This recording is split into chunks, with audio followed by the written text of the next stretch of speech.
Bunker busters rock the world. Fear and uncertainty spike. Toddlers with nukes? It's feeling perilous. What do the planets say about this time? And is there a higher ground?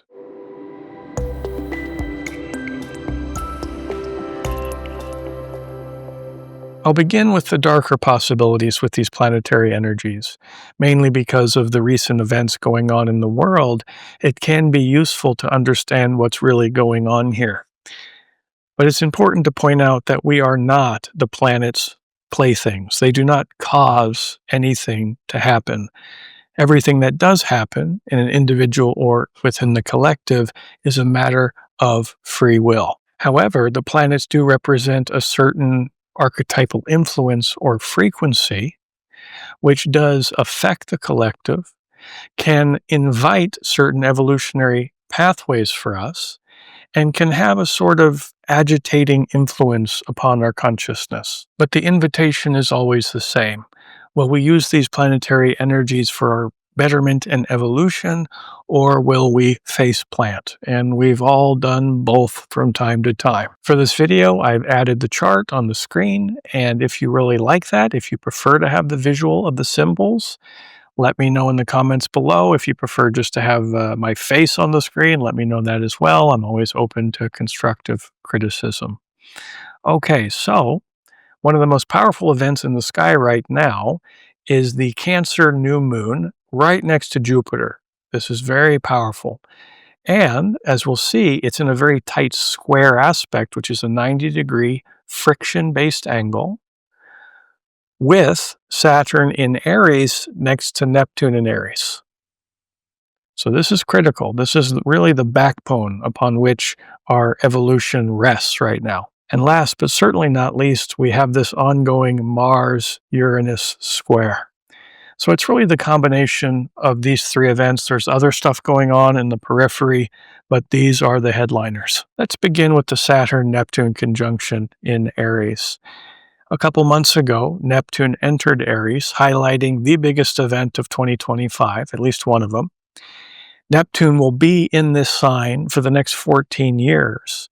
And Neptune represents the god of the sea, which is the metaphor for the sea of consciousness. It's a very mystical planet. It represents, at least in large part, our spiritual evolution and how to achieve that. With it entering into the sign of the warrior, this means many different things, but in my opinion, this highlights the battle between good and evil, which has been going on for a long, long time, but this hitting a maximum spike during this decade and a half. Spiritual warfare abounds, and religious zealotry coming out in full battle dress. Now, Neptune in Aries means a lot more than that. However, this is really hitting the bullseye, and it's hitting a spike now as Saturn, the greater malefic so-called, also entering Aries and holding hands with Neptune right now. Now, of course, there's a beautiful way of working with this, but as promised, I'm going to focus on some of the more negative elements of this so we can gain some insight into what's going on in the world. The expression of Saturn, when it's coming from a place of pain, suffering, and egoism, can have a quite oppressive and limiting influence on the world through people's actions.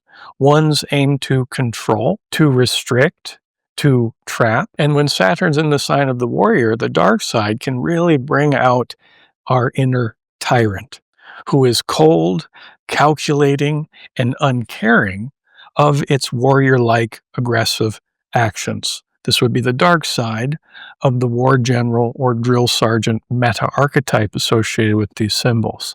Now, what about these two planets square the new moon? So you have Sun, Moon, and Jupiter, all in Cancer, within about half a degree of each other. Very powerful stellium in the sky right now, in cahoots with this Saturn, Neptune. So we'll just start off with the basics. Sun and Jupiter, one main thing they have in common is they're the biggest bodies in the solar system. Actually, Saturn would be the third biggest body in the solar system. So there's this momentous energy here, this gravitas, this major weight pressing down upon us. Another thing that Sun and Jupiter have in common, Sun represents ego, Now, as a soul incarnate, we all have an ego. Sometimes that ego can have a more, spiritualized expression, if you will. But we all have an ego. We all have an identity. We all have a name tag that we're wearing in this current life. And we can have a healthy relationship with our ego and identity, or we can have a very unhealthy one and literally become egotistical and narcissistic. Now, Jupiter is known as the greater benefic, typically seen in a positive light. And fair enough, it's a beautiful planet, but everything can get us into trouble. And another thing the sun has in common with the sun is an unhealthy ego, but Jupiter tends to manifest as an inflated ego, which can make mistakes in the sense of biting off more than it can chew.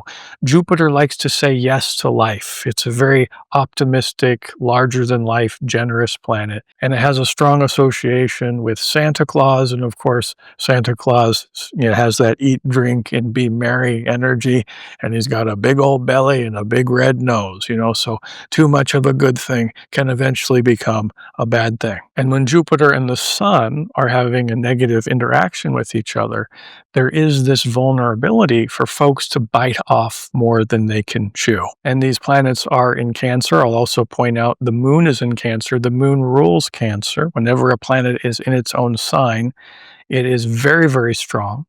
Moon is known as the great mother archetype. Here she is in the sign of Cancer, the healer. Beautiful energy, and we'll talk more about that later. But Cancer is also related to the home, hearth, clan, family kind of instincts.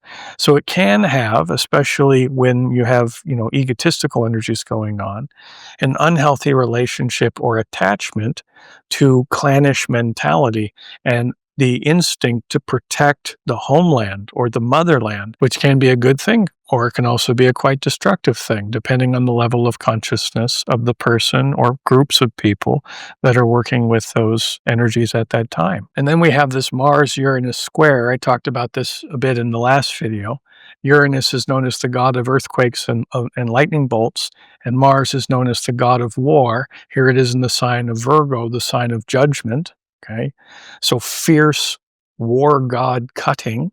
Okay, Virgo is the sign that compares the actual and the ideal. Here is what is, here is what should be. And if someone or some people get into this ferocious perfectionism judgment, and then they take brutal or aggressive action, it can be quite destructive. And it's quite shocking when it is interacting with Uranus, the god of lightning bolts. So when the aggressive energy of Mars meets up with the disruptive, chaotic energy of Uranus, it can feel like throwing a lit match into a pile of unlit fireworks, and kaboom, all the fireworks explode in random directions. It's quite, unpredictable in terms of what damage can be caused, and it can start a lot of fires, literally. It's interesting that Donald Trump chose to take the action of bombing the facilities there in Iran. It seems to be that Trump has a very sensitive interaction when there's a Mars-Uranus event in the sky. The last time Mars and Uranus formed a really strong aspect was when they conjuncted each other, actually on the midheaven of Trump's chart, and that's when that first assassination attempt occurred. And then we fast forward to now, the Mars is square Uranus, and he's made this big decision that affects the world, ripples out into the world. It will be interesting to see what he does in the next big one, which will be the Mars-Uranus opposition, but that's several months down the road. So we're beginning to understand how these energies coalesce with each other and how they can be worked with in a more destructive way. They're very reactive, explosive, uncertain, unpredictable, fueled by emotional volatility or fear related to one's boundaries or one's protection or one's feeling of safety and its connection to feeling vulnerable. The most pressing question, though, is what's the higher ground? And how do I work with these energies on a personal level to increase my virtues and to accelerate my growth process in this lifetime? First of all, with the explosive Mars-Uranus conjunction, meanwhile, you have that very strong Saturn in Aries. We want to harness the more positive side of the war general archetype and not to really get caught up in the volatility of the reactivity of the Mars-Uranus conjunction, and to practice strengthening one's restraint during this time. Knowing is half the battle, so the suggestion would be don't take the bait of emotional reactivity, because that will simply add fuel to the already raging fire. There's more to say about the Mars-Uranus conjunction. For starters, they're both in Earth signs. Mars is in Virgo, Uranus is in Taurus. So this is a good time to just try to stay grounded, stay on your 2 feet instead of getting whisked away with all the energy of it, the chaos, etc. Another way Mars and Uranus gets along is these are both very autonomous planets, or they represent the evolutionary process of independence. Mars favors action, and Uranus favors a questioning kind of energy, to individuate, to become oneself, to question received wisdom, and to go your own way. So the warrior call to action is to resist the herd mentality and to develop the warrior bravery in the face of the external pressures of societal conformity. During these divisive times, there can be so much pressure to pick a side and then to defend that side with aggressive vitriol. Don't fall for it, and just stay strong in your frame. Now, in regards to Saturn, Neptune, and the difficult spiritual lesson these planets represent, the invitation is to not fan the flame of the battle between good and evil with your own pain and suffering extended through your egoism. Instead, turn the inner tyrant on its head and manifest indomitable willpower and focused intent to face adversity head on, not with the intention to control, but rather to triumph over obstacles. And with Neptune in the mix, you can aim that Saturnian concentration towards the development of your own inner spiritual warrior, whatever that means for you. And a commitment to a dedicated meditation practice can be one of your greatest allies during this event. And on that note, at the end of this video, I custom selected a meditation for you to practice during this new moon. Now, circling back to this beautiful Cancer, moon and Cancer energy, there is a very strong healing energy associated with it. These are symbols of inwardness and reflection. Now, to be fair, the Mars-Uranus square and the 2 planets in Aries do favor action, but those events can be a bit prickly.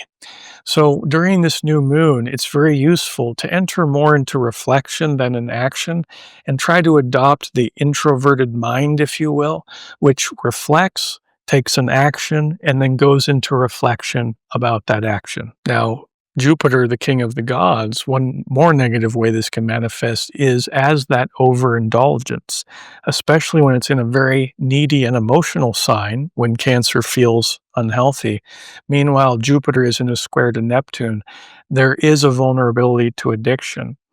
And when there's a lot of pain and suffering surging on the planet, us hypersensitives out there can really feel that, and we can literally be drawn to, biting off more than we can chew in the literal sense of food sometimes, but then more broadly speaking, just numbing ourselves. Instead of that, leaning into the more nurturing side of Jupiter and Cancer, which really is about developing an inner faith and confidence within ourselves. A good Jupiter evolutionary question to ask during this time is, how am I underestimating myself and my capacity to heal and to protect, especially during these uncertain times? Another beautiful side of Jupiter is its innate generosity. So in the healing perspective of this, think about how you can be generous to others, place your attention on them in a more lighthearted, optimistic way, and you have the magical catalytic effect to lift their spirits. You are super powerful as a soul incarnate. Where your attention goes, energy flows. So if you express this more optimistic, playful energy, it can rub off on them, so to speak, and they can feel better about themselves. And that is a healing action. So all in all, these are a tense set of energies. I've been saying that for the last couple videos.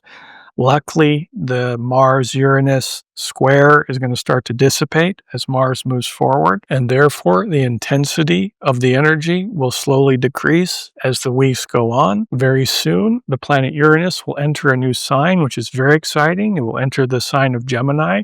I'll have to dedicate a full video just on that event. So as this more chaotic energy is happening, again, really lean into reflection, then action, then reflect again, focus on self-healing, healing others, protecting yourself, protecting others. Don't take the trap of the emotional volatility and side taking, and try to be on the side of good instead of on the more destructive side of evil. The more you do that, the more you grow and everybody else benefits around you. These are the core evolutionary intentions, with the goal being to expand our consciousness. Now, with the following meditation, it is designed to practice generosity and blessings to others. It's a healing meditation, but it's also very Jupiter in Cancer. I hope you enjoy it. Please use headphones for best results. Thank you.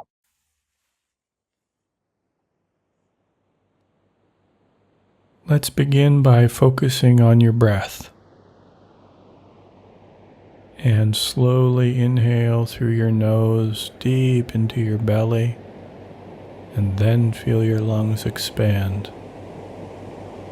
And then exhale from your belly first. Always belly first. Deep, rhythmic, comfortable breathing.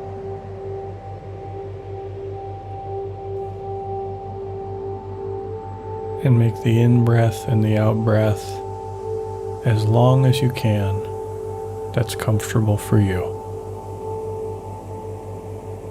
And match the length of time of the in-breath perfectly with the out-breath.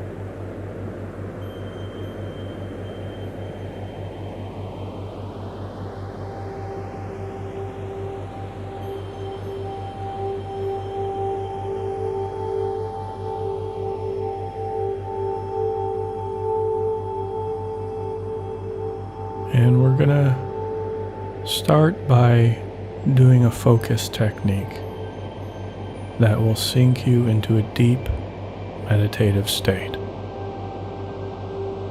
And bring your conscious awareness all the way down to your left toes.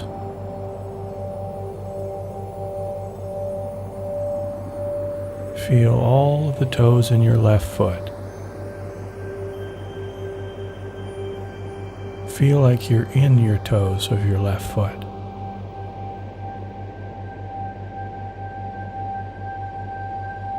And this is a little bit harder, but try to feel the toenails of your left foot.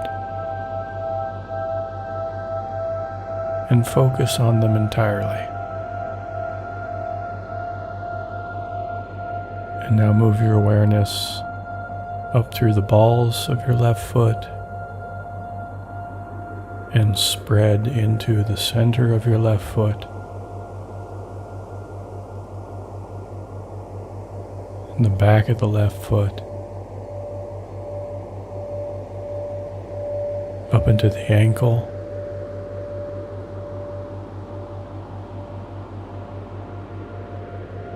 up through the calf muscle and the shins,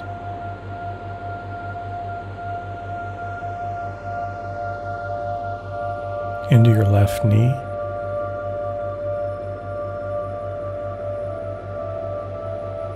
and now your left thigh,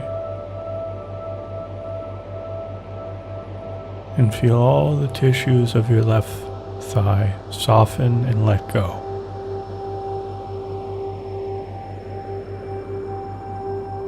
And now up into your left hip,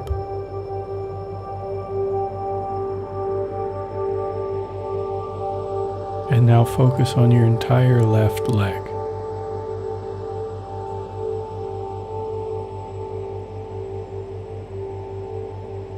Now move your attention to all of your right toes. And feel like you're in the toes of your right foot.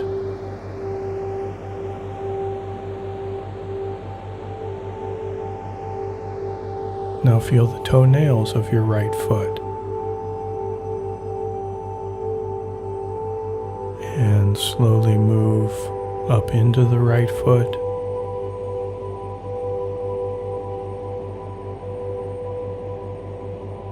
Now up into the right ankle.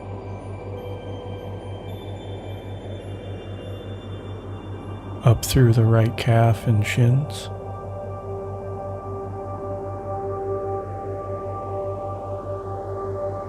The right knee.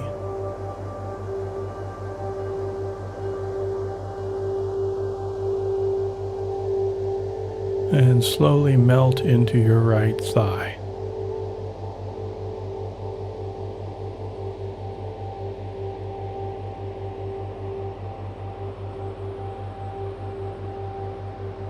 The right hip now.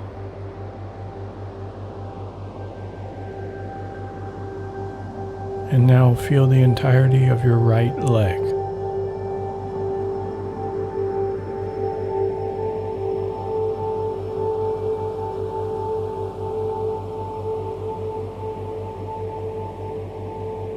Now feel both legs at the same time.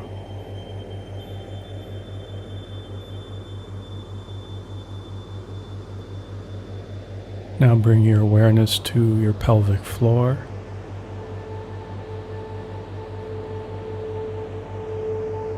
And the tailbone.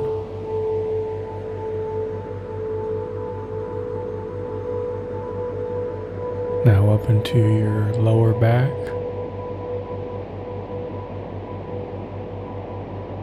If you feel any tension in your lower back, just breathe into it.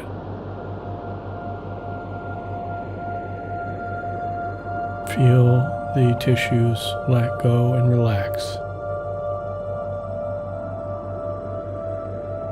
Now up into the middle back. Up into the upper back.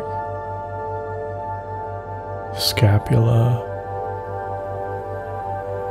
The vertebrae of the upper back.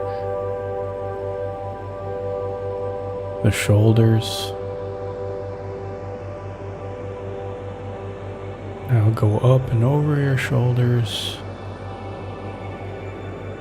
down past your clavicle, and into the chest area.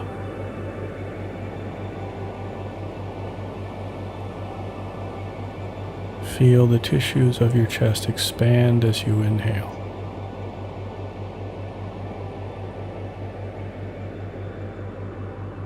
Now feel the heart.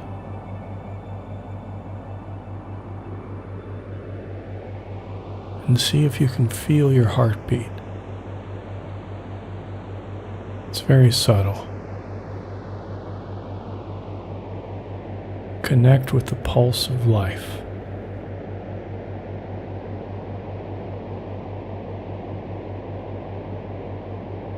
Down through towards your stomach and solar plexus. Feel all the organs in the stomach area, the spleen, the liver, the intestines, the gallbladder.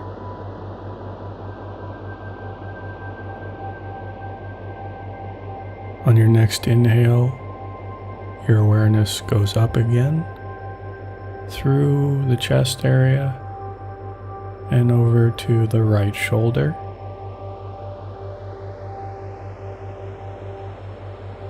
And the right upper arm, right elbow, right forearm, right wrist, and the right hand.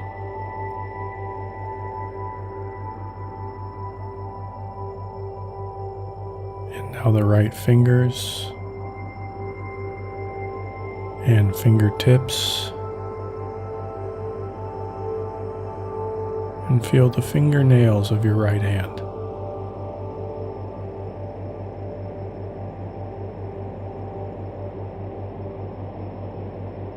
Now up through the right arm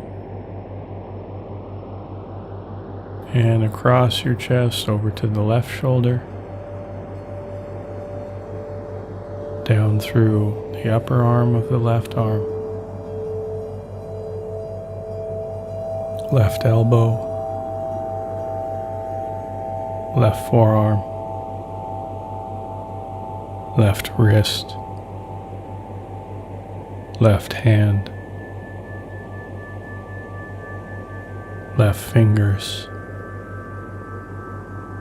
left fingernails.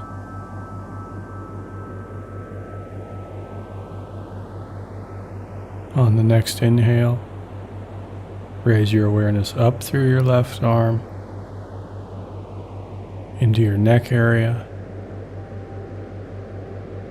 and feel the front of your neck and resist the urge to swallow. Just stay present with all the muscles and tissues of the front of your neck.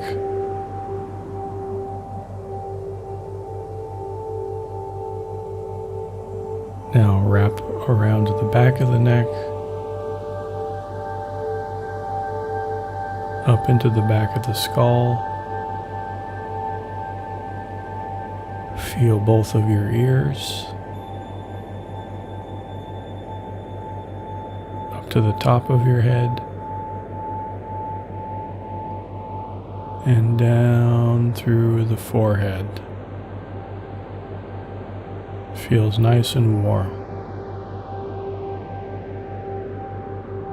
And your eyebrows, eyelashes, eyelids, and your eyes.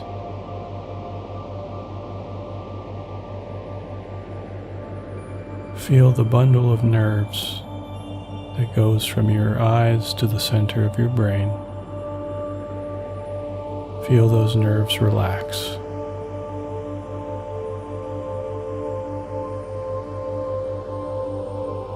Down through your nose, your upper lip, your cheeks, your chin, your lower lip, your mouth, and your tongue. On the next inhale, expand your awareness to your entire body and feel your entire body at once.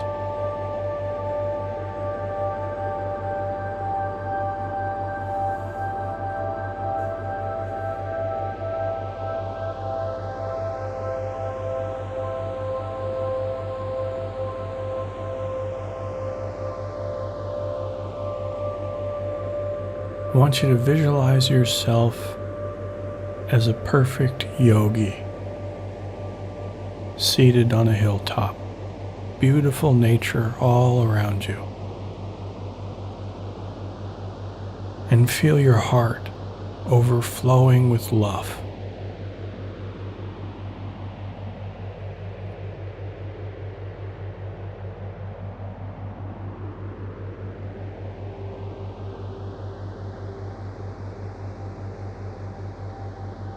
And you look down the hill and you see a very long line of people coming towards you. And these people are bringing their need for your exclusive love. People who are wounded by the trials and tribulations of life.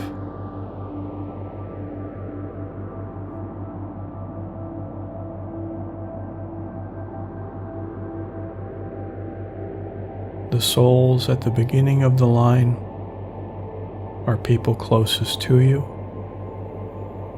They are your close and extended family. And also those who have passed on.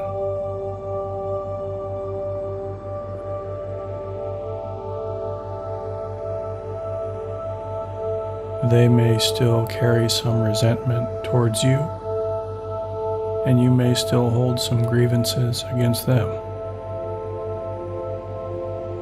This is a moment destined for forgiveness.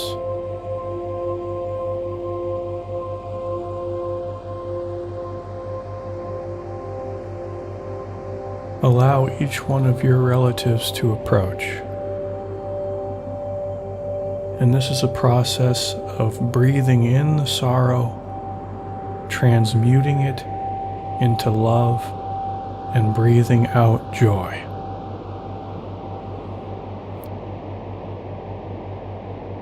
As the first relative comes to you, breathe in all their negativity, breathe in any grudges that you may have as well, and let it be illuminated inside your heart of infinite tenderness.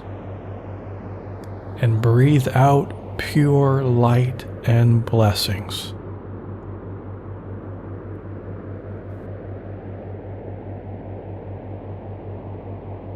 And as you do this, internally chant this prayer. God, awaken. God, awaken in me. Awaken in my fellow brother and sister.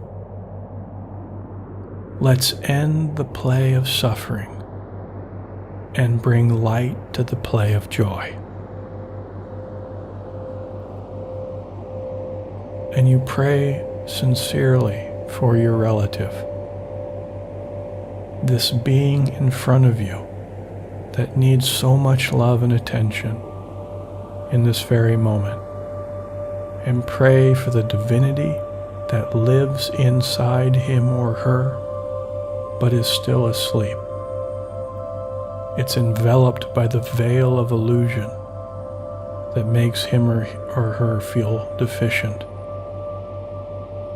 and believe that they're only a single drop of water instead of the ocean itself.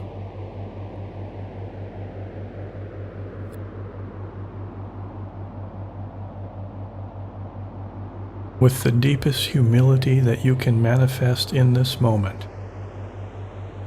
lift your gaze beyond the clouds, beyond the veils of illusion, and invoke the divine being in each and every person who approaches you. Awaken, God, awaken. Wake up.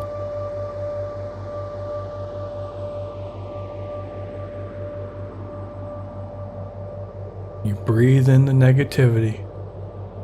It gets transformed by the light of the prayer inside your heart.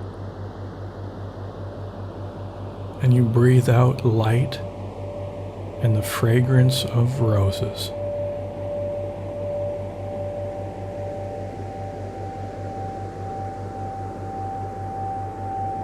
One by one, the souls continue to come to you, and you share your love and your blessings. You'll recognize many of them, and some you won't recognize. It makes no difference. Bring in friends, relatives, even enemies. Because in this moment, all labels fall away. Leave no one out. Bring them in. Bring into your healing presence anyone with whom you feel you have unfinished business.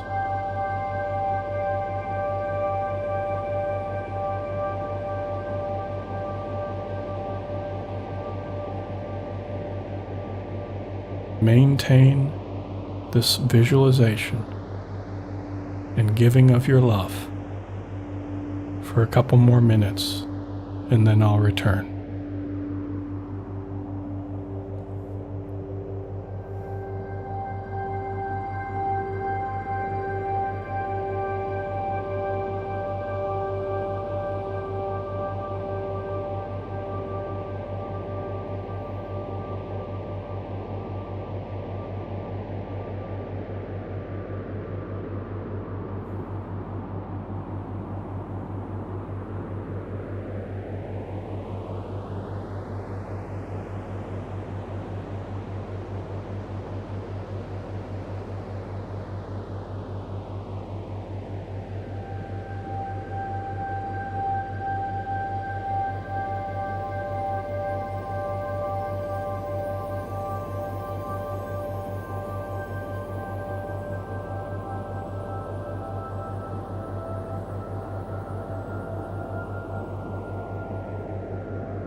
Feel love and happiness flowing through you as it's transmitted to these souls.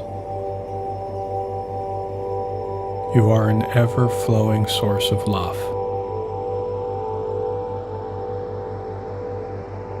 You are the blessed heir of eternal glory and universal treasure. You are a soul incarnate. You are love itself. Remember this truth and allow yourself to be an instrument of divine love.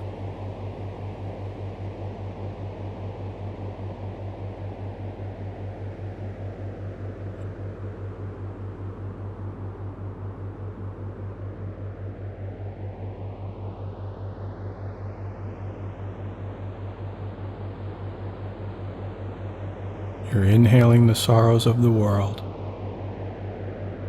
transmuting it through your sheer life force and soul energy, and exhaling the purest joy.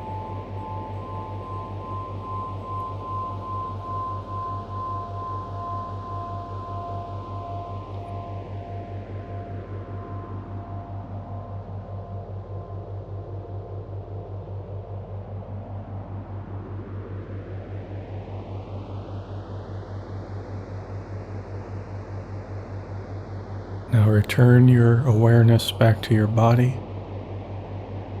Feel as though you're in your entire body and see a luminous electric blue light radiating throughout your entire body and shining in all directions simultaneously.